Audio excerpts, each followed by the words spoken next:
ಓಂ ಶಾಂತಿ. ಮಧುರಾತಿ ಮಧುರ ಶಿವ ಪರಮಾತ್ಮ ತಂದೆಯ ಮಧುರ ಮಹಾವಾಕ್ಯವನ್ನು ಕೇಳೋಣ. ಇಂದಿನ ಮುರಳಿಯ ದಿನಾಂಕವಾಗಿದೆ 8-9-2025. ಪ್ರಾತಃ ಮುರಳಿ ಬಾಪ್ದಾದ ಮಧುಬನ್. ಮಧುರ ಮಕ್ಕಳೇ, ಪುಣ್ಯಾತ್ಮರಾಗಲು ಎಷ್ಟು ಸಾಧ್ಯವೋ ಅಷ್ಟು ಒಳ್ಳೆಯ ಕರ್ಮ ಮಾಡಿ ಆಲ್ರೌಂಡರ್ ಆಗಿ ದೈವಿ ಗುಣಗಳನ್ನು ಧಾರಣೆ ಮಾಡಿ. ಇಂದಿನ ಪ್ರಶ್ನೆಯಾಗಿದೆ, ಯಾವ ಪರಿಶ್ರಮದಿಂದ ನೀವು ಮಕ್ಕಳು ಪದುಮಾಪದಂಪತಿಗಳಾಗುತ್ತೀರಿ? ಉತ್ತರ: ವಿಕಾರಿ ದೃಷ್ಟಿಯನ್ನು ನಿರ್ವಿಕಾರಿಯನ್ನಾಗಿ ಮಾಡಿಕೊಳ್ಳುವುದೇ ಎಲ್ಲದಕ್ಕಿಂತ ದೊಡ್ಡ ಪರಿಶ್ರಮವಾಗಿದೆ. ಕಣ್ಣುಗಳು ಬಹಳ ಮೋಸ ಮಾಡುತ್ತವೆ.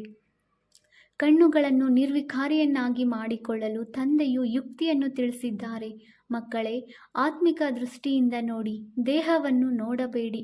ನಾನಾತ್ಮನಾಗಿದ್ದೇನೆ. ಈ ಅಭ್ಯಾಸವನ್ನು ಪಕ್ಕಾ ಮಾಡಿಕೊಳ್ಳಿ. ಈ ಪರಿಶ್ರಮದಿಂದಲೇ ನೀವು ಜನ್ಮ ಜನ್ಮಾಂತರಕ್ಕಾಗಿ ಪದುಮಾಪತಿಗಳಾಗುತ್ತೀರಿ. ಗೀತೆಯಾಗಿದೆ, ಧೈರ್ಯ ತಾಳು ಮಾನವನೇ. ಓಂ ಶಾಂತಿ. ಇದನ್ನು ಯಾರು ಹೇಳಿದರು? ಶಿವ ತಂದೆಯು ಶರೀರದ ಮೂಲಕ ಹೇಳಿದರು. ಯಾವುದೇ ಆತ್ಮವು ಶರೀರವಿಲ್ಲದೆ ಮಾತನಾಡಲು ಸಾಧ್ಯವಿಲ್ಲ. ತಂದೆಯೂ ಸಹ ಶರೀರದಲ್ಲಿ ಪ್ರವೇಶ ಮಾಡಿ ಆತ್ಮಗಳಿಗೆ ತಿಳಿಸುತ್ತಾರೆ, ಮಕ್ಕಳೇ, ಈಗ ನಿಮ್ಮದು ದೈಹಿಕ ಸಂಬಂಧವಿಲ್ಲ, ಇದು ಆತ್ಮಿಕ ಸಂಬಂಧವಾಗಿದೆ. ಪರಮಪಿತ ಪರಮಾತ್ಮನಿಂದ ಆತ್ಮಕ್ಕೆ ಜ್ಞಾನವೂ ಸಿಗುತ್ತದೆ. ಯಾರೆಲ್ಲ ದೇಹಧಾರಿಗಳಾಗಿದ್ದಾರೆಯೋ ಎಲ್ಲರೂ ಓದುತ್ತಾರೆ. ತಂದೆಗಂತೂ ತಮ್ಮದೇ ಆದ ದೇಹವಿಲ್ಲ. ಆದ್ದರಿಂದ ಸ್ವಲ್ಪ ಸಮಯಕ್ಕಾಗಿ ಇವರ ಆಧಾರವನ್ನು ತೆಗೆದುಕೊಂಡಿದ್ದಾರೆ. ತಂದೆಯು ತಿಳಿಸುತ್ತಾರೆ, ಮಕ್ಕಳೇ, ತಮ್ಮನ್ನು ಆತ್ಮನಿಶ್ಚಯ ಮಾಡಿ ಕುಳಿತುಕೊಳ್ಳಿ. ಬೇಹದ್ದಿನ ತಂದೆಯು ನಾವಾತ್ಮಗಳಿಗೆ ತಿಳಿಸುತ್ತಾರೆ. ಅವರಲ್ಲದೆ ಮತ್ಯಾರೂ ಈ ರೀತಿಯಾಗಿ ತಿಳಿಸಿಕೊಡಲು ಸಾಧ್ಯವಿಲ್ಲ. ಆತ್ಮವು ಆತ್ಮಕ್ಕೆ ಹೇಗೆ ತಿಳಿಸಿಕೊಡುತ್ತದೆ? ಆತ್ಮಗಳಿಗೆ ತಿಳಿಸಲು ಪರಮಾತ್ಮನೇ ಬೇಕು. ಅವರನ್ನು ಯಾರೂ ತಿಳಿದುಕೊಂಡಿಲ್ಲ. ತ್ರಿಮೂರ್ತಿ ಚಿತ್ರದಲ್ಲಿಯೂ ಸಹ ಶಿವನನ್ನು ಹಾರಿಸಿಬಿಟ್ಟಿದ್ದಾರೆ. ಬ್ರಹ್ಮರವರ ಮೂಲಕ ಸ್ಥಾಪನೆಯನ್ನು ಯಾರು ಮಾಡಿಸುತ್ತಾರೆ? ಬ್ರಹ್ಮನಂತೂ ಹೊಸ ಪ್ರಪಂಚದ ರಚಯಿತನಲ್ಲ. ಬೇಹದ್ದಿನ ತಂದೆಯು ರಚಯಿತನು. ಎಲ್ಲರಿಗೂ ಒಬ್ಬರೇ ಶಿವ ತಂದೆಯಾಗಿದ್ದಾರೆ. ಬ್ರಹ್ಮರವರು ಸಹ ಈಗ ನಿಮ್ಮ ತಂದೆಯಾಗಿದ್ದಾರೆ. ನಂತರ ಇರುವುದಿಲ್ಲ. ಸತ್ಯಯುಗದಲ್ಲಂತೂ ಲೌಕಿಕ ತಂದೆಯೇ ಇರುತ್ತಾರೆ. ಕಲಿಯುಗದಲ್ಲಿ ಲೌಕಿಕ ಮತ್ತು ಅಲೌಕಿಕ ಇರುತ್ತಾರೆ. ಈಗ ಸಂಗಮದಲ್ಲಿ ಲೌಕಿಕ, ಅಲೌಕಿಕ, ಪಾರಲೌಕಿಕ ಮೂವರು ತಂದೆಯರಿದ್ದಾರೆ. ತಂದೆಯು ತಿಳಿಸುತ್ತಾರೆ, ನನ್ನನ್ನು ಸುಖಧಾಮದಲ್ಲಿ ಯಾರೂ ನೆನಪು ಮಾಡುವುದೇ ಇಲ್ಲ. ತಂದೆಯು ವಿಶ್ವದ ಮಾಲೀಕರನ್ನಾಗಿ ಮಾಡಿದ ಮೇಲೆ ಕರೆಯುವ ಅವಶ್ಯಕತೆಯಾದರೂ ಏನಿದೆ? ಅಲ್ಲಿ ಮತ್ಯಾವುದೇ ಖಂಡವಿರುವುದಿಲ್ಲ. ಕೇವಲ ಸೂರ್ಯವಂಶೀಯರೇ ಇರುತ್ತಾರೆ. ಚಂದ್ರವಂಶೀಯರೂ ಸಹ ನಂತರದಲ್ಲಿ ಬರುತ್ತಾರೆ. ತಂದೆಯು ತಿಳಿಸುತ್ತಾರೆ, ಮಕ್ಕಳೇ, ಸ್ವಲ್ಪ ತಾಳ್ಮೆಯಿಂದ ಇರಿ. ಇನ್ನು ಕೆಲವೇ ದಿನಗಳಲ್ಲಿ ಚೆನ್ನಾಗಿ ಪುರುಷಾರ್ಥ ಮಾಡಿ. ದೈವಿ ಗುಣಗಳನ್ನು ಧಾರಣೆ ಮಾಡಲಿಲ್ಲವೆಂದರೆ ಪದವಿಯು ಭ್ರಷ್ಟವಾಗುವುದು. ಇದು ಬಹಳ ದೊಡ್ಡ ಲಾಟರಿಯಾಗಿದೆ. ಬ್ಯಾರಿಸ್ಟರ್, ಸರ್ಜನ್ ಮುಂತಾದ ಪದವಿಯನ್ನು ಪಡೆಯುವುದು ಸಹ ಲಾಟರಿಯಲ್ಲವೇ?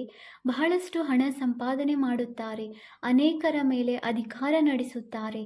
ಯಾರು ಚೆನ್ನಾಗಿ ಓದಿಸುವರೋ ಅವರು ಶ್ರೇಷ್ಠ ಪದವಿಯನ್ನು ಪಡೆಯುತ್ತಾರೆ. ತಂದೆಯನ್ನು ನೆನಪು ಮಾಡುವುದರಿಂದ ವಿಕರ್ಮಗಳು ವಿನಾಶವಾಗುತ್ತವೆ. ತಂದೆಯನ್ನೇ ಪದೇ ಪದೇ ಮರೆತು ಹೋಗುತ್ತಾರೆ. ಮಾಯೆಯು ನೆನಪನ್ನು ಮರೆಸುತ್ತದೆ, ಜ್ಞಾನವನ್ನು ಮರೆಸುವುದಿಲ್ಲ. ಆದ್ದರಿಂದಲೇ ತಂದೆಯು ತಿಳಿಸುತ್ತಾರೆ, ತನ್ನ ಉನ್ನತಿ ಮಾಡಿಕೊಳ್ಳಬೇಕೆಂದರೆ ಚಾರ್ಟ್ ಇಡಿ. ಇಡೀ ದಿನದಲ್ಲಿ ಯಾವುದೇ ಪಾಪಕರ್ಮವನ್ನು ಮಾಡಲಿಲ್ಲವೇ?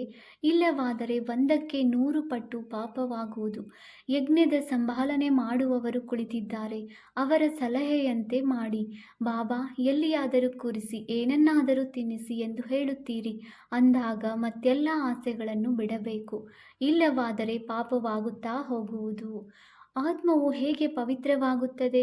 ಯಜ್ಞದಲ್ಲಿ ಯಾವುದೇ ಪಾಪದ ಕೆಲಸವನ್ನು ಮಾಡಬಾರದು. ಇಲ್ಲಿ ನೀವು ಪುಣ್ಯಾತ್ಮರಾಗುತ್ತೀರಿ ಅಂದ ಮೇಲೆ ಕಳ್ಳತನ ಇತ್ಯಾದಿ ಮಾಡುವುದು ಪಾಪವಲ್ಲವೇ? ಮಾಯೆಯ ಪ್ರವೇಶತೆಯಾಗಿದೆ. ಅಂಥವರು ಯೋಗದಲ್ಲಿರಲು ಸಾಧ್ಯವಿಲ್ಲ. ಜ್ಞಾನದ ಧಾರಣೆ ಮಾಡಲು ಸಾಧ್ಯವಿಲ್ಲ. ತಮ್ಮ ಹೃದಯದಿಂದ ಕೇಳಿಕೊಳ್ಳಿ, ಒಂದು ವೇಳೆ ನಾವು ಕುರುಡರಿಗೆ ಊರುಗೋಲಾಗಲಿಲ್ಲವೆಂದರೆ ಯಾರಾದೆವು? ಕುರುಡರೆಂದರೆ ಹೇಳಬಹುದಲ್ಲವೇ? ಧೃತರಾಷ್ಟ್ರನ ಮಕ್ಕಳೆಂದು ಈ ಸಮಯಕ್ಕಾಗಿಯೇ ಗಾಯನವಿದೆ. ಅವರು ರಾವಣ ರಾಜ್ಯದಲ್ಲಿದ್ದಾರೆ. ನೀವು ಸಂಗಮದಲ್ಲಿದ್ದೀರಿ. ರಾಮರಾಜ್ಯದಲ್ಲಿ ಸುಖ ಪಡೆಯುವವರಾಗಿದ್ದೀರಿ.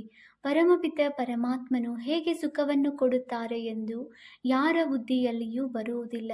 ಎಷ್ಟಾದರೂ ಚೆನ್ನಾಗಿ ತಿಳಿಸಿ, ಆದರೂ ಬುದ್ಧಿಯಲ್ಲಿ ಕುಳಿತುಕೊಳ್ಳುವುದಿಲ್ಲ.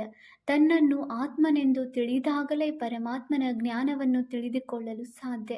ಆತ್ಮವು ಎಂತಹ ಪುರುಷಾರ್ಥ ಮಾಡುವುದೋ ಅದೇ ರೀತಿಯಾಗುತ್ತದೆ. ಗಾಯನವೂ ಇದೆ. ಅಂತ್ಯಕಾಲದಲ್ಲಿ ಯಾರು ಸ್ತ್ರೀ ಸ್ಮರಣೆ ಮಾಡಿದರೂ ತಂದೆಯು ತಿಳಿಸುತ್ತಾರೆ, ನನ್ನನ್ನು ಯಾರು ನೆನಪು ಮಾಡುವರೋ ಅವರು ನನ್ನನ್ನು ಪಡೆಯುತ್ತಾರೆ. ಇಲ್ಲವೆಂದರೆ ಬಹಳ ಬಹಳ ಶಿಕ್ಷೆಗಳನ್ನು ಅನುಭವಿಸಿ ಬರುತ್ತಾರೆ. ಅದು ಸತ್ಯಯುಗದಲ್ಲಿಯೂ ಅಲ್ಲ, ತ್ರೇತಾಯುಗದ ಕೊನೆಯಲ್ಲಿ ಬರುತ್ತಾರೆ. ಸತ್ಯ ತ್ರೇತಾಯುಗಕ್ಕೆ ಬ್ರಹ್ಮನ ದಿನವೆಂದು ಹೇಳಲಾಗುತ್ತದೆ. ಅಂದ ಮೇಲೆ ಒಬ್ಬ ಬ್ರಹ್ಮನೇ ಇರುವುದಿಲ್ಲ. ಬ್ರಹ್ಮನಿಗೆ ಬಹಳ ಮಂದಿ ಮಕ್ಕಳು ಇದ್ದಾರಲ್ಲವೇ? ಬ್ರಾಹ್ಮಣರ ದಿನ ಮತ್ತೆ ಬ್ರಾಹ್ಮಣರ ರಾತ್ರಿಯಾಗುವುದು. ಈಗ ತಂದೆಯು ರಾತ್ರಿಯಿಂದ ದಿನವನ್ನಾಗಿ ಮಾಡಲು ಬಂದಿದ್ದಾರೆ. ಬ್ರಾಹ್ಮಣರೇ ದಿನದಲ್ಲಿ ಹೋಗಲು ತಯಾರಿ ಮಾಡಿಕೊಳ್ಳುತ್ತೀರಿ. ತಂದೆಯು ಎಷ್ಟೊಂದು ತಿಳಿಸುತ್ತಾರೆ. ದೈವಿ ಧರ್ಮದ ಸ್ಥಾಪನೆಯಂತೂ ಅವಶ್ಯವಾಗಿ ಆಗಲೇಬೇಕಾಗಿದೆ. ಕಲಿಯುಗದ ವಿನಾಶವೂ ಆಗಬೇಕಾಗಿದೆ. ಯಾರಿಗೆ ಒಳಗೆ ಸ್ವಲ್ಪವಾದರೂ ಸಂಶಯವಿರುವುದೋ ಅವರು ಓಡಿ ಹೋಗುತ್ತಾರೆ. ಮೊದಲು ನಿಶ್ಚಯ, ನಂತರ ಸಂಶಯ ಉಂಟಾಗಿ ಬಿಡುತ್ತದೆ. ಇಲ್ಲಿಂದ ಸತ್ತು ಮತ್ತೆ ಹಳೆಯ ಪ್ರಪಂಚದಲ್ಲಿ ಹೋಗಿ ಜನ್ಮ ಪಡೆಯುತ್ತಾರೆ. ವಿನಶಂತಿಯಾಗಿ ಬಿಡುತ್ತಾರೆ. ತಂದೆಯ ಶ್ರೀಮತದಂತೆ ನಡೆಯಬೇಕಲ್ಲವೇ? ತಂದೆಯು ಮಕ್ಕಳಿಗೆ ಬಹಳ ಒಳ್ಳೊಳ್ಳೆಯ ಜ್ಞಾನ ಬಿಂದುಗಳನ್ನು ಕೊಡುತ್ತಿರುತ್ತಾರೆ. ಮೊಟ್ಟ ಮೊದಲಿಗೆ ತಿಳಿಸಿ, ನೀವು ಆತ್ಮವಾಗಿದ್ದೀರಿ, ದೇಹವಲ್ಲ. ಇಲ್ಲದಿದ್ದರೆ ಲಾಟರಿ ಎಲ್ಲವೂ ಮಾಯವಾಗಿ ಬಿಡುವುದು. ಬಲೆ, ಅಲ್ಲಿ ರಾಜ ಹಾಗೂ ಪ್ರಜೆ ಎಲ್ಲರೂ ಸುಖಿಗಳಾಗಿರುತ್ತಾರೆ. ಆದರೂ ಶ್ರೇಷ್ಠ ಪದವಿಯನ್ನೇ ಪಡೆಯುವ ಪುರುಷಾರ್ಥ ಮಾಡಬೇಕಲ್ಲವೇ? ಸುಖಧಾಮದಲ್ಲಂತೂ ಹೋಗುತ್ತೇವೆಂದಲ್ಲ. ರಾಜರಾಗಲು ಬಂದಿದ್ದೀರೆಂದ ಮೇಲೆ ಶ್ರೇಷ್ಠ ಪದವಿಯನ್ನು ಪಡೆಯಬೇಕಾಗಿದೆ. ಇಂತಹ ಬುದ್ಧಿವಂತಿಕೆಯೂ ಬೇಕು. ತಂದೆಯ ಸರ್ವಿಸ್ ಮಾಡಬೇಕು. ಆತ್ಮಿಕ ಸೇವೆ ಇಲ್ಲವೆಂದರೆ ಸ್ಥೂಲ ಸೇವೆಯೂ ಇದೆ. ಕೆಲವೊಂದೆಡೆ ಪುರುಷರು ಸಹ ಪರಸ್ಪರ ತರಗತಿಯನ್ನು ನಡೆಸುತ್ತಿರುತ್ತಾರೆ. ಒಬ್ಬ ಸಹೋದರಿಯು ಮಧ್ಯ ಮಧ್ಯದಲ್ಲಿ ಹೋಗಿ ತರಗತಿಯನ್ನು ಮಾಡಿ ಬರುತ್ತಾರೆ. ವೃಕ್ಷವು ನಿಧಾನವಾಗಿ ವೃದ್ಧಿ ಹೊಂದುತ್ತದೆಯಲ್ಲವೇ? ಸೇವಾ ಕೇಂದ್ರಗಳಿಗೆ ಎಷ್ಟೊಂದು ಮಂದಿ ಬರುತ್ತಾರೆ. ಮತ್ತೆ ನಡೆಯುತ್ತಾ ಮಾಯವಾಗಿ ಬಿಡುತ್ತದೆ. ವಿಕಾರದಲ್ಲಿ ಬಿದ್ದರೆ ಮತ್ತೆ ಸೇವಾ ಕೇಂದ್ರಕ್ಕೂ ಬರುವುದಕ್ಕೆ ನಾಚಿಕೆಯಾಗುತ್ತದೆ. ಬಹಳ ತಣ್ಣಗಾಗಿ ಬಿಡುತ್ತಾರೆ. ಇವರು ರೋಗಿಯಾಗಿ ಬಿಟ್ಟರೆಂದು ತಂದೆಯು ಹೇಳುತ್ತಾರೆ. ತಂದೆಯು ಎಲ್ಲ ಮಾತುಗಳನ್ನು ತಿಳಿಸುತ್ತಿರುತ್ತಾರೆ. ಪ್ರತಿನಿತ್ಯ ತಮ್ಮ ಲೆಕ್ಕ ಪತ್ರವನ್ನಿಡಿ. ಜಮಾ ಮತ್ತು ನಷ್ಟವಾಗುತ್ತದೆ, ಲಾಭ ಮತ್ತು ನಷ್ಟ. ಆತ್ಮವು ಪವಿತ್ರವಾಗಿ ಬಿಟ್ಟರೆ 21 ಜನ್ಮಗಳಿಗಾಗಿ ಜಮಾ ಆಯಿತು. ತಂದೆಯ ನೆನಪಿನಿಂದಲೇ ಜಮಾ ಆಗುವುದು. ಪಾಪಗಳು ತುಂಡಾಗುತ್ತವೆ. ಹೇ ಪತಿತ ಪಾವನ ತಂದೆಯೇ, ಬಂದು ನಮ್ಮನ್ನು ಪಾವನ ಮಾಡಿ ಎಂದು ಹೇಳುತ್ತೀರಲ್ಲವೇ? ನಮ್ಮನ್ನು ವಿಶ್ವದ ಮಾಲೀಕರನ್ನಾಗಿ ಮಾಡಿ ಎಂದು ಹೇಳುವುದಿಲ್ಲ. ಇದನ್ನು ನೀವು ಮಕ್ಕಳೇ ತಿಳಿದುಕೊಂಡಿದ್ದೀರಿ. ಮುಕ್ತಿ ಜೀವನ್ಮುಕ್ತಿ ಎರಡೂ ಪಾವನ ಧಾಮಗಳಾಗಿವೆ. ನಾವು ಮುಕ್ತಿ ಜೀವನ್ಮುಕ್ತಿಯ ಆಸ್ತಿಯನ್ನು ಪಡೆಯುತ್ತೇವೆಂದು ನೀವು ತಿಳಿದುಕೊಂಡಿದ್ದೀರಿ. ಯಾರು ಪೂರ್ಣ ರೀತಿಯಿಂದ ತಿಳಿದುಕೊಳ್ಳುವುದಿಲ್ಲವೋ ಅವರು ಕೊನೆಯಲ್ಲಿ ಬರುತ್ತಾರೆ. ಸ್ವರ್ಗದಲ್ಲಂತೂ ಬರಬೇಕಾಗಿದೆ. ಎಲ್ಲರೂ ತಮ್ಮ ತಮ್ಮ ಸಮಯದಲ್ಲಿ ಬರುತ್ತಾರೆ. ಎಲ್ಲ ಮಾತುಗಳನ್ನು ತಿಳಿಸಿಕೊಡಲಾಗುತ್ತದೆ. ಕೂಡಲೇ ಯಾರೂ ಅರ್ಥ ಮಾಡಿಕೊಳ್ಳುವುದಿಲ್ಲ. ಇಲ್ಲಿ ನಿಮಗೆ ತಂದೆಯನ್ನು ನೆನಪು ಮಾಡಲು ಎಷ್ಟೊಂದು ಸಮಯ ಸಿಗುತ್ತದೆ. ಯಾರೇ ಬಂದರೂ ಸಹ ಅವರಿಗೆ ಇದನ್ನು ತಿಳಿಸಿ. ಮೊದಲು ತಮ್ಮನ್ನು ಆತ್ಮನೆಂದು ತಿಳಿಯಿರಿ. ಈ ಜ್ಞಾನವನ್ನು ತಂದೆಯೇ ಕೊಡುತ್ತಾರೆ. ಅವರು ಎಲ್ಲ ಆತ್ಮಗಳ ಪಿತನಾಗಿದ್ದಾರೆ. ಅಂದಾಗ ಆತ್ಮಾಭಿಮಾನಿಯಾಗಬೇಕಾಗಿದೆ. ಆತ್ಮವು ಜ್ಞಾನವನ್ನು ತೆಗೆದುಕೊಳ್ಳುತ್ತದೆ. ಪರಮಾತ್ಮ ತಂದೆಯನ್ನು ನೆನಪು ಮಾಡುವುದರಿಂದಲೇ ವಿಕರ್ಮಗಳು ವಿನಾಶವಾಗುತ್ತವೆ ಮತ್ತು ಸೃಷ್ಟಿಯ ಆದಿ ಮಧ್ಯ ಅಂತ್ಯದ ಜ್ಞಾನವನ್ನು ಕೊಡುತ್ತಾರೆ. ರಚಯಿತನನ್ನು ನೆನಪು ಮಾಡುವುದರಿಂದಲೇ ಪಾಪಗಳು ಭಸ್ಮವಾಗುತ್ತವೆ ಮತ್ತು ರಚನೆಯ ಆದಿ ಮಧ್ಯ ಅಂತ್ಯದ ಜ್ಞಾನವನ್ನು ತಿಳಿದುಕೊಳ್ಳುವುದರಿಂದ ನೀವು ಚಕ್ರವರ್ತಿ ರಾಜರಾಗುತ್ತೀರಿ. ಕೇವಲ ಇದನ್ನೇ ಅನ್ನರಿಗೂ ತಿಳಿಸಿರಿ. ನಿಮ್ಮ ಬಳಿ ಚಿತ್ರಗಳೂ ಇವೆ. ಇವಂತೂ ಇಡೀ ದಿನ ಬುದ್ಧಿಯಲ್ಲಿರಬೇಕು. ನೀವಂತೂ ವಿದ್ಯಾರ್ಥಿಗಳಲ್ಲವೇ? ಬಹಳ ಮಂದಿ ಗೃಹಸ್ಥಿಗಳು ವಿದ್ಯಾರ್ಥಿಗಳಾಗಿರುತ್ತಾರೆ. ನೀವು ಸಹ ಗೃಹಸ್ಥ ವ್ಯವಹಾರದಲ್ಲಿರುತ್ತಾ ಕಮಲ ಪುಷ್ಪ ಸಮಾನರಾಗಬೇಕಾಗಿದೆ. ಸಹೋದರ ಸಹೋದರಿಯ ನಡುವೆ ಎಂದೂ ಕೆಟ್ಟ ದೃಷ್ಟಿ ಬರಲು ಸಾಧ್ಯವಿಲ್ಲ. ನೀವಂತೂ ಬ್ರಹ್ಮಾಮುಖ ವಂಶಾವಳಿಯಲ್ಲವೇ? ವಿಕಾರಿ ದೃಷ್ಟಿಯನ್ನು ನಿರ್ವಿಕಾರಿ ಮಾಡಿಕೊಳ್ಳಲು ಬಹಳ ಪರಿಶ್ರಮ ಪಡಬೇಕಾಗಿದೆ. ಏಕೆಂದರೆ ಅರ್ಧಕಲ್ಪದಿಂದ ಹವ್ಯಾಸವಾಗಿ ಬಿಟ್ಟಿದೆ. ಅದನ್ನು ತೆಗೆಯುವುದರಲ್ಲಿ ಬಹಳ ಪರಿಶ್ರಮವಿದೆ. ಎಲ್ಲರೂ ಬರೆಯುತ್ತಾರೆ, ತಂದೆಯೇ ವಿಕಾರಿ ದೃಷ್ಟಿಯನ್ನು ತೆಗೆಯುವ ಯಾವ ವಿಚಾರವನ್ನು ತಿಳಿಸಿದರು. ಇದು ಬಹಳ ಕಠಿಣವಾಗಿದೆ. ಗಳಿಗೆ ಗಳಿಗೆಗೂ ಬುದ್ಧಿಯು ಹೊರಟು ಹೋಗುತ್ತದೆ. ಬಹಳ ಸಂಕಲ್ಪಗಳು ಬರುತ್ತವೆ. ಅಂದ ಮೇಲೆ ಈಗ ಕಣ್ಣುಗಳನ್ನು ಏನು ಮಾಡುವುದು? ಸೂರದಾಸರ ದೃಷ್ಟಾಂತವನ್ನು ಕೊಡುತ್ತಾರೆ. ಅವರಂತೂ ಒಂದು ಕಥೆಯನ್ನಾಗಿ ಮಾಡಿಬಿಟ್ಟಿದ್ದಾರೆ. ಸೂರದಾಸರು ಕಣ್ಣುಗಳು ನನಗೆ ಮೋಸ ಮಾಡುತ್ತವೆ ಎಂಬುದನ್ನು ನೋಡಿ ಕಣ್ಣುಗಳನ್ನೇ ತೆಗೆದಿಟ್ಟರು. ಈಗಂತೂ ಆ ಮಾತಿಲ್ಲ. ಈ ಕಣ್ಣುಗಳು ಎಲ್ಲರಿಗೂ ಇವೆ, ಆದರೆ ವಿಕಾರಿಯಾಗಿವೆ. ಇವನ್ನು ನಿರ್ವಿಕಾರಿಯನ್ನಾಗಿ ಮಾಡಿಕೊಳ್ಳಬೇಕಾಗಿದೆ.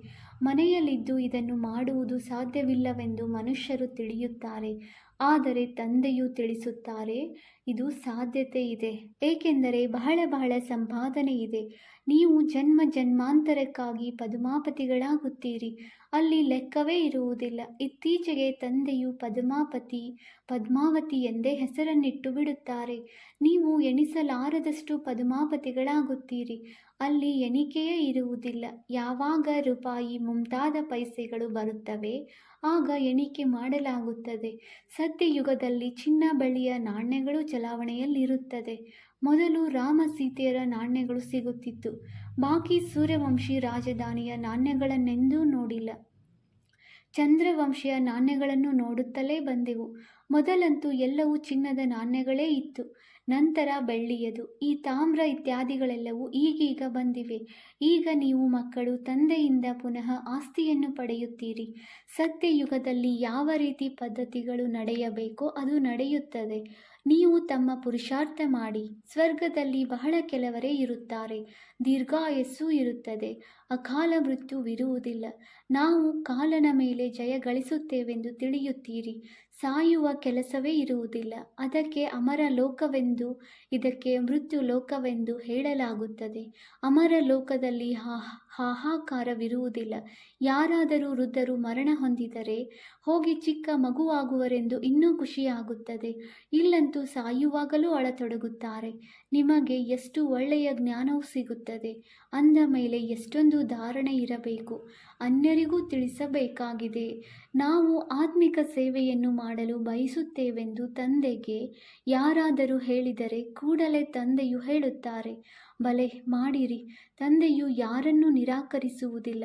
ಜ್ಞಾನವಿಲ್ಲವೆಂದರೆ ಅಜ್ಞಾನವೇ ಇದೆ ಎಂದರ್ಥ. ಅಜ್ಞಾನದಿಂದ ಮತ್ತೆ ಬಹಳ ಡಿಸ್ಸರ್ವಿಸ್ ಮಾಡಿಬಿಡುತ್ತಾರೆ. ಬಹಳ ಚೆನ್ನಾಗಿ ಸರ್ವಿಸ್ ಮಾಡಬೇಕಲ್ಲವೇ? ಆಗಲೇ ಲಾಟರಿ ಸಿಗುವುದು. ಬಹಳ ದೊಡ್ಡ ಸಂಪಾದನೆಯಾಗಿದೆ. ಇದು ಈಶ್ವರಿಯ ಲಾಟರಿಯಾಗಿದೆ. ನೀವು ರಾಜರಾಣಿಯರಾಗುತ್ತೀರೆಂದರೆ ನಿಮ್ಮ ಮಕ್ಕಳು ಮೊಮ್ಮಕ್ಕಳೆಲ್ಲರೂ ತಿನ್ನುತ್ತಾ ಬರುತ್ತಾರೆ. ಇಲ್ಲಂತೂ ತಮ್ಮ ಕರ್ಮಗಳನುಸಾರ ಪಡೆಯುತ್ತಾರೆ. ಯಾರಾದರೂ ದಾನ ಮಾಡಿದರೆ ರಾಜರಾಗುತ್ತಾರೆ. ತಂದೆಯು ಎಲ್ಲವನ್ನೂ ತಿಳಿಸಿಕೊಡುತ್ತಾರೆ. ಅದನ್ನು ಚೆನ್ನಾಗಿ ತಿಳಿದುಕೊಂಡು ಧಾರಣೆ ಮಾಡಿಕೊಳ್ಳಬೇಕಾಗಿದೆ. ಸರ್ವೀಸನ್ನು ಮಾಡಬೇಕು. ಸಾವಿರಾರು ಮಂದಿಯ ಸೇವೆಯಾಗುತ್ತದೆ. ಕೆಲವೊಂದು ಕಡೆ ಭಕ್ತಿಯ ಭಾವವಿರುವುದು.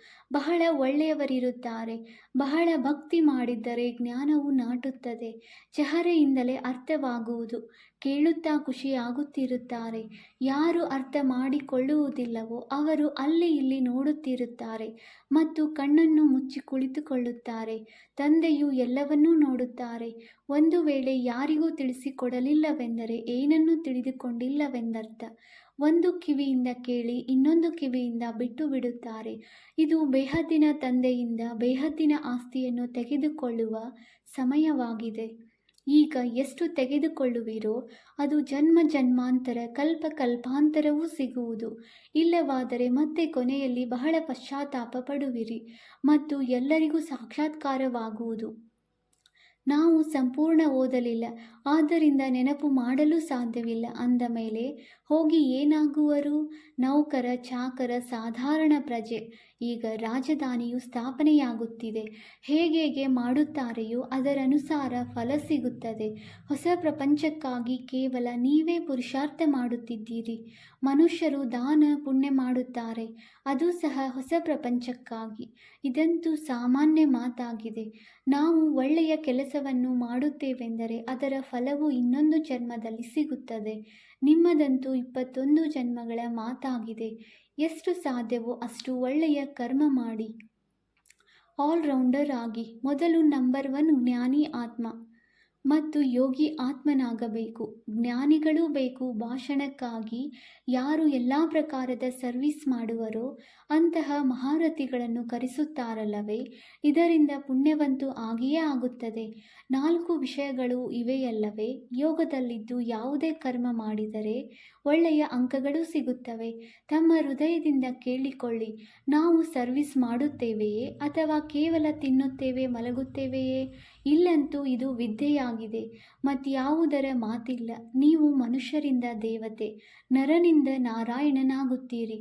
ಅಮರ ಕತೆ. 3ನೆಯ ನೇತ್ರದ ಇದೊಂದೇ ಆಗಿದೆ. ಮನುಷ್ಯರಂತೂ ಹೋಗಿ ಎಲ್ಲ ಸುಳ್ಳು ಕಥೆಗಳನ್ನು ಕೇಳುತ್ತಾರೆ. ತಂದೆಯ ವಿನಃ 3ನೆಯ ನೇತ್ರವನ್ನು ಮತ್ಯಾರೂ ಕೊಡಲು ಸಾಧ್ಯವಿಲ್ಲ. ಈಗ ನಿಮಗೆ 3ನೆಯ ನೇತ್ರವು ಸಿಕ್ಕಿದೆ. ಇದರಿಂದ ನಿಮಗೆ ಸೃಷ್ಟಿಯ ಆದಿ ಮಧ್ಯ ಅಂತ್ಯವನ್ನು ಅರಿತುಕೊಂಡಿದ್ದೀರಿ. ಈ ವಿದ್ಯೆಯಲ್ಲಿ ಕುಮಾರ ಕುಮಾರಿಯರು ಬಹಳ ತೀಕ್ಷ್ಣವಾಗಿ ಮುಂದೆ ಹೋಗಬೇಕು. ಚಿತ್ರಗಳೂ ಇವೆ, ಯಾರೊಂದಿಗಾದರೂ ಕೇಳಿ. ಗೀತೆಯ ಭಗವಂತ ಯಾರು? ಮುಖ್ಯ ಮಾತೇ ಇದಾಗಿದೆ. ಭಗವಂತನು ಒಬ್ಬರೇ ಇರುವರು. ಅವರಿಂದ ಮುಕ್ತಿಧಾಮದ ಆಸ್ತಿಯೂ ಸಿಗುತ್ತದೆ. ನಾವು ಅಲ್ಲಿನ ನಿವಾಸಿಗಳಾಗಿದ್ದೆವು. ಇಲ್ಲಿ ಪಾತ್ರವನ್ನಭಿನಯಿಸಲು ಬಂದಿದ್ದೇವೆ. ಈಗ ಪಾವನರಾಗಲು ಹೇಗೆ ಸಾಧ್ಯ? ಪತಿತ ಪಾವನನಂತೂ ಒಬ್ಬರೇ ತಂದೆಯಾಗಿದ್ದಾರೆ. ಮುಂದೆ ಹೋದಂತೆ ನೀವು ಮಕ್ಕಳ ಸ್ಥಿತಿಯು ಬಹಳ ಚೆನ್ನಾಗಿ ಆಗುತ್ತಿರುತ್ತದೆ. ತಂದೆಯು ಹೆಜ್ಜೆ ಹೆಜ್ಜೆಯಲ್ಲಿಯೂ ತಿಳುವಳಿಕೆ ಕೊಡುತ್ತಿರುತ್ತಾರೆ. ಒಬ್ಬ ತಂದೆಯ ನೆನಪು ಮಾಡುತ್ತೀರೆಂದರೆ ಜನ್ಮ ಜನ್ಮಾಂತರದ ಪಾಪಗಳು ಅಳಿಸಿ ಹೋಗುತ್ತದೆ. ತಮ್ಮ ಹೃದಯದೊಂದಿಗೆ ಕೇಳಿಕೊಳ್ಳಿ, ನಾವು ಎಷ್ಟು ನೆನಪು ಮಾಡುತ್ತೇವೆ? ಚಾರ್ಟನ್ನಿಡುವುದು ಒಳ್ಳೆಯದು. ತಮ್ಮ ಉನ್ನತಿ ಮಾಡಿಕೊಳ್ಳಿ. ತಮ್ಮ ಮೇಲೆ ದಯೆ ತೋರಿಸಿಕೊಂಡು ತಮ್ಮ ಚಲನೆಯನ್ನು ನೋಡಿಕೊಳ್ಳುತ್ತಾ ಇರಿ. ಒಂದು ವೇಳೆ ನೀವು ತಪ್ಪುಗಳನ್ನೇ ಮಾಡುತ್ತೀರೆಂದರೆ ರಿಜಿಸ್ಟರ್ ಹಾಳಾಗುವುದು. ಇಲ್ಲಂತೂ ದೈವಿ ಚಲನೆ ಇರಬೇಕು. ಗಾಯನವೂ ಇದೆಯಲ್ಲವೇ? ಏನು ತಿನ್ನಿಸುವಿರೋ, ಎಲ್ಲಿ ಕೂರಿಸುವಿರೋ, ಯಾವ ಆದೇಶ ನೀಡುವಿರೋ ಅದರಂತೆಯೇ ನಡೆಯುತ್ತೇನೆ ಅಂದ ಮೇಲೆ ಆದೇಶವನ್ನು ಅವಶ್ಯವಾಗಿ ತನುವಿನ ಮೂಲಕವೇ ಕೊಡುತ್ತಾರಲ್ಲವೇ? ಗೇಟ್ ವೇ ಟು ಹೆವನ್, ಸ್ವರ್ಗದ ದ್ವಾರ. ಈ ಶಬ್ದವು ಬಹಳ ಚೆನ್ನಾಗಿದೆ. ಇದು ಸ್ವರ್ಗಕ್ಕೆ ಹೋಗುವ ಮಾರ್ಗವಾಗಿದೆ. ಒಳ್ಳೆಯದು. ಮಧುರಾತಿ ಮಧುರ. ಅಗಲಿ ಹೋಗಿ ಮರಳಿ ಸಿಕ್ಕಿರುವ ಮಕ್ಕಳ ಪ್ರತಿ ಮಾತಾಪಿತ ಬಾಪ್ದಾದಾರವರ ನೆನಪು, ಪ್ರೀತಿ ಹಾಗೂ ಸುಪ್ರಭಾತ. ಆತ್ಮಿಕ ಮಕ್ಕಳಿಗೆ ಆತ್ಮಿಕ ತಂದೆಯ ನಮಸ್ತೆ. ನಾವು ಆತ್ಮಿಕ ಮಕ್ಕಳಿಂದ ಆತ್ಮಿಕ ತಂದೆಗೆ ನೆನಪು, ಪ್ರೀತಿ ಹಾಗೂ ನಮಸ್ತೆ ನಮಸ್ತೆ ನಮಸ್ತೆ. ಧಾರಣೆಗಾಗಿ ಮುಖ್ಯ ಸಾರ. ಪಾಯಿಂಟ್ ನಂಬರ್ 1, ಪುಣ್ಯಾತ್ಮರಾಗಲು ಮತ್ತೆಲ್ಲ ಆಸೆಗಳನ್ನು ಬಿಟ್ಟು ಇದನ್ನು ಪಕ್ಕಾ ಮಾಡಿಕೊಳ್ಳಿ. ಬಾಬಾ, ತಾವು ಏನಾದರೂ ತಿನ್ನಿಸಿ, ಎಲ್ಲಿಯಾದರೂ ಕೂರಿಸಿ, ಯಾವುದೇ ಪಾಪದ ಕೆಲಸವನ್ನು ಮಾಡಬಾರದು. ಪಾಯಿಂಟ್ ನಂಬರ್ 2, ಈಶ್ವರೀಯ ಲಾಟರಿಯನ್ನು ಪ್ರಾಪ್ತಿ ಮಾಡಿಕೊಳ್ಳಲು ಆತ್ಮಿಕ ಸೇವೆಯಲ್ಲಿ ತೊಡಗಬೇಕಾಗಿದೆ. ಜ್ಞಾನದ ಧಾರಣೆ ಮಾಡಿ ಅನ್ಯರಿಗೂ ಮಾಡಿಸಬೇಕಾಗಿದೆ. ಒಳ್ಳೆಯ ಅಂಕಗಳನ್ನು ಪಡೆಯಲು ನೆನಪಿನಲ್ಲಿದ್ದು ಯಾವುದೇ ಕರ್ಮವನ್ನು ಮಾಡಬೇಕು. ವರದಾನ. ಸದಾ ಸ್ನೇಹಿಗಳಾಗಿ ಮಾಯೆ ಮತ್ತು ಪ್ರಕೃತಿಯನ್ನು ದಾಸಿಯನ್ನಾಗಿ ಮಾಡಿಕೊಳ್ಳುವ ಪರಿಶ್ರಮ ಅಥವಾ ಕಷ್ಟದಿಂದ ಮುಕ್ತ ಭವ. ಯಾವ ಮಕ್ಕಳು ಸದಾ ಸ್ನೇಹಿಯಾಗಿದ್ದಾರೆ ಅವರು ಲವಲೀನವಾಗಿರುವ ಕಾರಣ ಪರಿಶ್ರಮದಿಂದ ಸದಾ ಸುರಕ್ಷಿತರಾಗಿರುತ್ತಾರೆ. ಅವರ ಮುಂದೆ ಪ್ರಕೃತಿ ಮತ್ತು ಮಾಯೆ ಎರಡೂ ಈಗಿನಿಂದಲೇ ದಾಸಿಯಾಗಿ ಬಿಡುತ್ತದೆ. ಅರ್ಥಾತ್ ಸದಾ ಸ್ನೇಹಿ ಆತ್ಮ ಮಾಲೀಕ ಆಗಿ ಬಿಡುತ್ತದೆ. ಆಗ ಪ್ರಕೃತಿ ಮಾಯೆಗೆ ಸದಾ ಸ್ನೇಹಿ ಮಕ್ಕಳ ಸಮಯ ಹಾಗೂ ಸಂಕಲ್ಪವನ್ನು ತಮ್ಮ ಕಡೆ ಸೆಳೆಯಲು ಧೈರ್ಯವೇ ಇರುವುದಿಲ್ಲ. ಅವರ ಪ್ರತಿ ಸಮಯ, ಪ್ರತಿ ಸಂಕಲ್ಪ ತಂದೆಯ ನೆನಪು ಮತ್ತು ಸೇವೆಯ ಪ್ರತಿ ಇರುತ್ತದೆ. ಸ್ನೇಹಿ ಆತ್ಮರ ಸ್ಥಿತಿಯ ಗಾಯನವಿದೆ. ಒಬ್ಬ ತಂದೆ ಬಿಟ್ಟರೆ ಇನ್ನೊಬ್ಬರಿಲ್ಲ. ತಂದೆಯೇ ಸಂಸಾರವಾಗಿದ್ದಾರೆ. ಅವರು ಸಂಕಲ್ಪದಿಂದಲೂ ಅಧೀನರಾಗಲು ಸಾಧ್ಯವಿಲ್ಲ. ಸ್ಲೋಗನ್: ಜ್ಞಾನಪೂರ್ಣರಾದಾಗ ಸಮಸ್ಯೆಗಳು ಸಹ ಮನೋರಂಜನೆಯ ಆಟದ ಅನುಭವವಾಗುವುದು. ಅವ್ಯಕ್ತ ಸೂಚನೆ: ಈಗ ಲಗನ್ನಿನ ಪ್ರೀತಿಯ ಅಗ್ನಿಯನ್ನು ಪ್ರಜ್ವಲಿತಗೊಳಿಸಿ ಯೋಗವನ್ನು ಜ್ವಾಲಾರೂಪವನ್ನಾಗಿ ಮಾಡಿ. ಈ ಕಲಿಯುಗಿ ತಮೋಪ್ರಧಾನ ಜಡ್ಜಡೀಭೂತ ಹಳೆಯ ವೃಕ್ಷವನ್ನು ಭಸ್ಮ ಮಾಡುವುದಕ್ಕೆ ಸಂಘಟಿತ ರೂಪದಲ್ಲಿ ಫುಲ್ ಫೋರ್ಸ್ನಿಂದ ಯೋಗ ಜ್ವಾಲೆಯನ್ನು ಪ್ರಜ್ವಲಿತಗೊಳಿಸಿ. ಆದರೆ ಇಂತಹ ಜ್ವಾಲಾ ಸ್ವರೂಪದ ನೆನಪು ಯಾವಾಗ ಇರುತ್ತದೆ ಎಂದರೆ ನೆನಪು ಜೋಡಣೆ ಸದಾ ಜೋಡಣೆಯಾಗಿದ್ದಾಗ. ಒಂದು ವೇಳೆ ಮತ್ತೆ ಮತ್ತೆ ಜೋಡಣೆ ಕತ್ತರಿಸಿದಾಗ ಮತ್ತೆ ಜೋಡಿಸಲು ಸಮಯ ಹಿಡಿಸುತ್ತದೆ, ಪರಿಶ್ರಮವೂ ಆಗುತ್ತದೆ ಮತ್ತು ಶಕ್ತಿಶಾಲಿಯ ಬದಲಾಗಿ ನಿರ್ಬಲರಾಗಿ ಬಿಡುತ್ತಾರೆ. ಓಂ ಶಾಂತಿ.